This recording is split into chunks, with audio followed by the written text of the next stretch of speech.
2024 টি-20 বিশ্বকাপে জয়, এরপর শ্রীলঙ্কাকে টি-20 সিরিজে 3-0 ব্যবধানে উড়িয়ে দেওয়ার পর আত্মবিশ্বাসে টইটম্বুর হয়ে উঠেছিল ভারত। কিন্তু ফরম্যাট বদলে যেতেই বদলে গিয়েছে দৃশ্যপট। ওয়ানডে সিরিজে লঙ্কানদের বিপক্ষে 2-0 হেরে বসেছে তারা।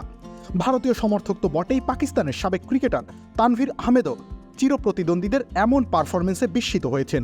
এমনকি এই দলকে পাকিস্তান অনায়াসে হারিয়ে দিবে বলেও দাবি করে তিনি বলেন, প্রথমে নিজেদের পারফরমেন্সের দিকে তাকান, তারপর পাকিস্তানের সমালোচনা করতে আসবেন। যদি রোহিত শর্মা, বিরাট কোহলি আর জাসপ্রীত বুমরাহ না খেলে, তাহলে পাকিস্তান যে কোনো দিন ভারতকে হারিয়ে দিতে পারবে। তার মতে যেসব পিচে টার্ন, সিম, সুইং রয়েছে, সেসব পিচে টিকে থাকার সামর্থ্য নেই টিম ইন্ডিয়ার। পুরো সিরিজ জুড়ে আসলে স্পিনের বিরুদ্ধে ভারতীয় ব্যাটারদের দুর্বলতা ফুটে উঠেছে। সব মিলিয়ে 30 উইকেটের মধ্যে 27টি দখলে নিয়েছেন লঙ্কান স্পিনাররা। এই পাক তারকা বলেন, ভবিষ্যতে দলটির ব্যাটারদের কি হবে তা এখন থেকেই দেখা যাচ্ছে। খামেরা তো দাগ হয় কিভাবে? এই যে ভাবি, দাগও যাবে রাগও যাবে, নিন চাকা সুপার হোয়াইট। বোলিং বিভাগ হয়তো ভালো করবে, কিন্তু ব্যাটিং লাইন আপ আরও নড়বড়ে হয়ে যাবে। বিরাট কোহলি, রোহিত শর্মার ছাড়া যারা নতুন এসেছে তারা কেউই আগামী দিনে দায়িত্ব নিতে পারবে না। বারবার সুযোগ পেয়েও একই ভুল করছেন শ্রেয়াস আইয়ার, লোকেশ রাহুলরা।